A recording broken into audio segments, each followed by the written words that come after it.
What's up, fanboys and fangirls? Welcome back to another episode of TV Talk Watchmen and what the crap is going on. My name is Luke, and this is Mr. Tyler.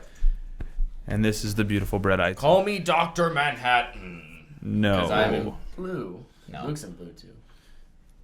Go Wind Surge. I'm in white. Sorry. Cavalry? No. Oh my gosh, guys. No. Episode 7. Let's keep moving. Just full disclosure, we are going to talk spoilers. Yeah, if you didn't know that. Yes. I know we have the spoiler tag up, but Like, for real. If For you haven't real. seen this episode, go watch it. If you haven't seen this episode, I would recommend you do not watch this video until you have seen this episode, because this was the biggest twist of the season so far. Yeah. Do we just want to jump right into that? Yeah, I know. Yeah, let's do it. She walked in the room and there's a freaking elephant in there. I know, right? Yeah. What was with that elephant? That is actually in my notes. Elephant ? I have an elephant exclamation point question mark. Dramatic effect. I like it. Yes. And good grammar. Proud of you. No, they revealed Dr. Manhattan. Yeah. Yep. So funny story, before I went to bed last night, I was on Twitter, and Yahya Abdul-Mateen tweeted a video of himself in the back of a car just laughing. And I was like, what is this? And I watched it twice, and I was like, this has to be Watchmen. I have to go watch it. Because usually I'm in bed by like 10:30 at the latest. I started this at like 10:40. And I was like, all right, I got to watch it. And man, am I so glad I did. Because this would have definitely been spoiled for me if I didn't. Mm-hmm. But yeah. Dr. Manhattan is... Cal Abar is Dr. Manhattan. That's insane. Like, I want to know how many people were like, for real, like, knew that, like, yeah, he's gonna be Doc Manhattan. Yeah. Because that is an awesome, insane guess if you nailed that. Like, I had no freaking idea. I have to go back to our first episode of this, because I definitely said he was going to be somebody. Yeah. Yeah. You did. I don't remember who I said or if I said anything. Maybe I joked and said it. Mm-hmm. That would suck. I hope I said it with confidence. I don't think I did, because I did not see this coming even as I was watching it. No. But yeah, it's so hard to talk about because you're just like, what? And then it's at the end of the episode, so we don't get much other than a brief flashback, or no, a brief like flash of the blue. Yeah. And we're in effing trouble. And what a kind of an awful way to reveal it too. Like, you have to hear this really great guy's head get bashed in by a hammer by your lead character, who started off as a hero, and we just don't really know at this point who's the hero and who isn't a villain at this point. And So whose stomach dropped when she said, "No, John"? Oh, because I was just like, "Oh my gosh, he is actually Dr. Manhattan." Yeah. This is wild. My stomach like hit the floor. I was like, "No way." That's when I sent you that GIF. Yeah, that's when you sent it. Yeah, I started looking immediately. I was like, "Oh my goodness, this is awesome though." And like, what I think is so cool about it is like the world that has been created throughout this show. This fits. Yeah. This does not seem like a far cry to me that somebody could put something in your head that would block out him being Dr. Manhattan. Mm-hmm. So I thought that was really well done. It was really well written, and it's a very, very strong like twist in the show. Yep. I'm just, at this point, I'm so excited to kind of see what Manhattan's been up to, especially since, I mean, he hasn't been on Mars for a while now. And I'm really curious to see what drove him to come back. Mm-hmm. Like, is it like in Watchmen? He's going, I'm so tired of this world. I gotta leave. I hate all you people. You drive me crazy. Love. Yeah, and then now he's back. Yeah. So when do we think that happened? I imagine it's got to be Guys. Well, now he doesn't live in a single moment like we do. Sure. Like, when he first goes to Mars, he's reliving his life with his girlfriend in the past, also with Silk Spectre and the kind of current spot you are in the timeline in Watchmen, and then also him on Mars all at once while he's looking at this one picture.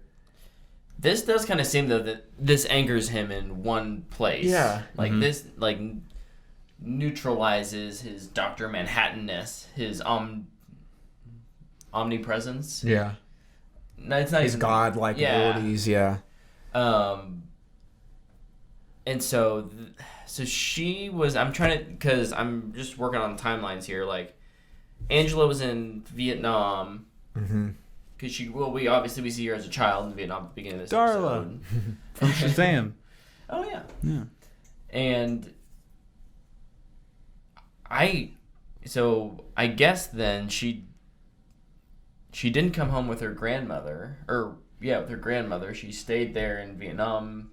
Must have been raised by someone. In the orphanage? The orphanage or maybe a police academy or a military academy type thing. I don't know.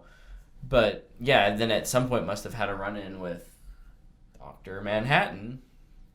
It's like, I like That's this girl. weird. Yeah. Yeah, and then fell in love with... Well, I wonder if that means he was more, at that point in time, more just around... Like a normal citizen? Yeah. Because everybody's clearly seen him a lot. He's kind of blue, and he's kind of weird. We don't mess with him because he's Dr. Manhattan, but he's here. I don't know. Guys, here... how do we not pick this up, right? So here's what kills me. There's a few things that point to this, right? Especially in this episode, he's wearing a blue shirt. He's in a blue car. Yeah. They reference him as the first Superman. His name is Cal. There's plenty of Superman references throughout this show. How did we not start to piece things together? I guess we didn't want to see it. Like, and plus, you don't know you're looking for it. We're not looking for it, but then also we're being told he's on Mars. So we're going, oh yeah, and then on Mars, and this is why the Ozymandias thing is so perfect, because you think that is where Dr. Manhattan is kind of holding him at bay, being on a different planet and stuff, and then you find out that Ozymandias is on a different planet, and you're like, okay, maybe that's why he's away. It's just, there's so much going on. What did we think about the Ozymandias courtroom scene? It made me realize that timelines are very different in his moments and other moments. And his fart was hilarious. I didn't enjoy this scene as much. I don't know. I think I enjoyed it a lot because I saw, like, the description for the episode is if you want to see Ozymandias make a very strong case against the game warden. So I was like, oh, what's he going to say? And then he stands up and just rips a fart, and I was like, okay. I guess I just felt like that particular scene didn't have enough context to it. Yeah. As someone who doesn't, still said it every episode, haven't read the comic, kind of remember the movie, like, all of a sudden his lake babies hate him are like all up against him. I get it, but I guess I never really understood the nature of their relationship to begin with, and I still don't really know who the game warden is, and there just wasn't a lot of context for what was happening in the in that scene as it pertains to his arc overall. So I did kind of feel like it was a little bit of like a bump in the episode. It was a little like a speed bump where he's like, oh, like, okay, we're getting a little more him. Cool. But nothing really happened. This one felt really short. Yeah. Like, most of the time, you really kind of find out a lot about what he's trying to do, and this one was just... Like a scene. Female lake baby prosecutor kind of just yelling at everybody. Honestly, I kind of spaced off. Bring in the pigs. Yeah, I don't know. Yeah, that was weird. I still thought it Anyways. was funny that you farted. So maybe a funny fart, but I guess we'll wait and see what happens next week with Ozzy. True. Lady True. Lady True. We kind of open with, well, not initially open, but, the beginning of this episode does we get to have Lady True and Angela have a little bit of a conversation, and we learn a little bit more about what she's doing. Mm-hmm. thoughts? My thought is, and this isn't my original idea, this is a theory I heard. Because she's working with Will Reeves, and in the last episode we found out he had a little magic flashlight for mind control. I think that's what the Millennium Clock is. Oh, I think it's a little, like a universal... A giant mind control flashlight stretching up into the sky. I like that idea. To strobe everyone. Yeah. I don't know what the heck they're going to do with it. I wrote here, is Lady True working with the 7th Cavalry? Because here's my only theory, and it could very easily just be stolen technology, but if you look at all of the 7th Cavalry's technology in that mall, it's True Technologies equipment. Mm-hmm. It's not a far cry to think that maybe she's helping. It certainly wouldn't feel out of place in this world. I'd come out of this episode not knowing what to believe or who to trust. Yeah. And not that anyone in the 7th Cavalry is trustworthy. Like, I know I don't trust them. But I trust one person, that's Looking Glass. Yep. Who is absent. fine. He's alive. He's alive. But we don't know what's going on. But gone. He Well, definitely killed her body. My initial theory was that it was going to be Looking Glass, who was Dr. Manhattan. Angela just needs to do stuff. She needs to say things. When Lady True's like, you don't want to know who he is, you not asking is like a total, like, I already know. Yeah. Well, Which Lady True probably already knew that. Yeah. But from a storytelling perspective, more and more, the one disappointment I'm having with the show is that Angela is so much just a placeholder for the audience. Angela doesn't do anything in this show. I mean, she does, but most of it's she hasn't for a couple episodes. her reacting to other things, right? Mm-hmm. It's the plot drives her decisions. It's not her decisions drive the plot. Mm-hmm. Whose decisions drive the plot, which is fine. That's the thing. We haven't really figured out who. So yeah, no, I would just say that her character has become way less interesting. It's kind of okay because you have really interesting other characters that you get to point the spotlight at each episode. Mm-hmm. But I was really looking forward to, and maybe they'll surprise us here in the last 2 episodes and give her a little more agency and make her important. But especially since Lady Knight is not, or Sister Knight has not been the highlight. I did love her little origin. The last 4. Where he got Sister Knight from. Yeah, that was cool. Fun. That was cool. But I guess kind of a theory maybe is, I don't really know what side Angela and Dr. Manhattan are going to be on. Probably their own little side. But I kind of feel like you got the 7th Cavalry, aka Cyclops. They're doing their racist bit, and they want ultimate power. Yeah, we actually found out what they're trying to do. They want to be, specifically, also didn't realize his name was Joe King. Oh. Clever. They want to be Doc Manhattan. So they want their ultimate white power, even though they'll be blue. And then on the other side, you've got Lady True and Will Reeves. Wheelchair William. And we're still not sure and it seems like Will is trying to stop Cyclops still. Yeah. But I feel like, I guess I just don't trust her. Yeah, I certainly don't trust Lady True. Because she seems to be the smartest person, and the last time the smartest person was the main bad guy. Mm-hmm. I feel like they're trying to expand on what Ozymandias did in Watchmen, which is just kind of expand on the conspiracy. Give people more to fear. Yeah. And so, I don't know. And then there's Angela and Cal in the middle. I don't know. I don't know. Here's my thing. Gosh dang it. This is what I think. This is where I think Watchmen will have trouble. If Dr. Manhattan's back, how in the world does anybody stand a chance against him and Angela? I wonder. Is he not going to be in full control of his powers, or? Or maybe he'll forget kind of who he is. He has to relearn and what he's doing. Or But we have 2 episodes. this season. Yeah. This just, I don't know. Maybe I'm just so used to arc storytelling where like there's a beginning and an end per every season. And Yeah. maybe that won't be the case with this show. And plus, like, something that confused me is, like, she bashed open homie's brain. His forehead. Both. She, like, dug through his head and pulled out the Manhattan medallion. Yep.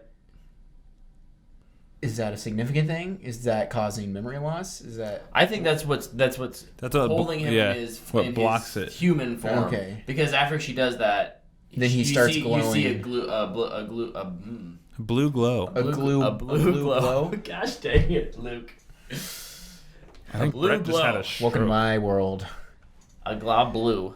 Wait, that's not right either.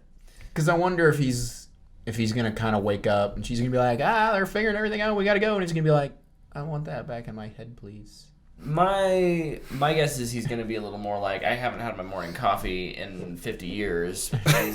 Please give me some coffee. I need to wake Please up. hold. She's going to be like, I have like 600 messages on this blue phone thing, man. Why That was kind of cool to see where those are going. Yeah. It's interesting. That Lady she's- True, I don't know. Well, she is totally that representation of big tech right now. Mm-hmm. And look, I've got all your personal information, and I can do whatever I want with it. She's Facebook. She is. Something we haven't talked about yet. Lori Blake. Yeah. She figured everything out, and she's not in a real good spot right now. No. And it also answers the question of was Judd really a bad guy, or did he just have some sentimental value for his grandfather? Nope, he's a bad guy. He's a bad guy. He's a very bad guy. 100% bad guy. I thought that scene was cool, though. It Yeah. was a cool scene. Yeah. I also loved her reactions, like, seriously? The floor dropped out? Are you kidding me? She's just so over, like, all these big plot superhero cliche type things. Yeah. And it's just, I love her reactions to that stuff. Mm-hmm. But I can't wait for the cliche of Looking Glass running in and Saving her. and them shooting out with the 7th Cavalry. And then she's going to go full Silk Spectre on him. It's going to be awesome. Do they fall in love? No. No. I don't think Looking Glass ever falling in love again. Mm-mm. Except for with his reflectatine Yeah.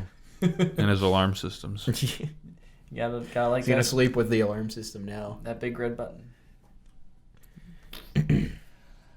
Was there anything else? The elephant was weird. Yeah, the elephant is odd. The elephant. I don't really understand that. I think there is definitely still something with Lady True.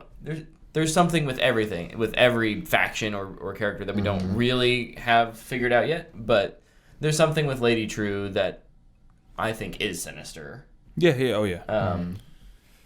My what's to come is, where is Wheelchair William? Yeah. He was hiding in the elephant. He was inside the elephant. He's like, oh, Angel's coming. Dive in. Honestly, at first, like, she walks in and you see the elephant, and I was like, did they turn him into an elephant?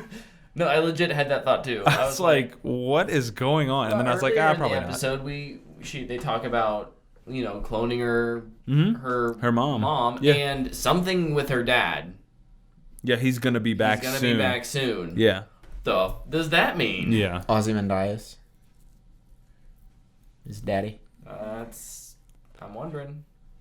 Wow. So my Star Wars series, Rise of Clone. And when we were starting to go through all this clone stuff, I was like, oh my gosh, Cal's a clone.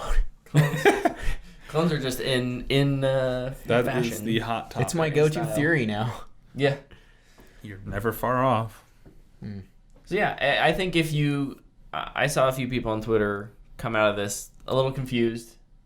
Don't worry, I think we all still are a little confused. Yeah. I'm sure we'll get at least one answer. We've definitely set a course for the big Yeah. collision here at the end of the season. This felt like a penultimate episode. It did, which is really interesting. I think it kind of because we is, get- but the next episode is a flashback with Doc and Angela, it looks like. Oh. So it's just kind of out of order. Yeah, I could see that. Timelines, man, they're all messed up.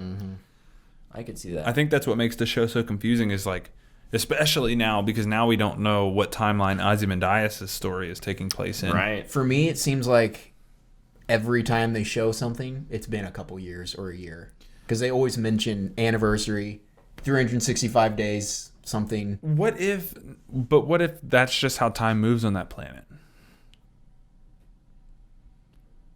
Dang it, Christopher Nolan, you're screwing me up. Because like maybe like a day is a year on Earth there.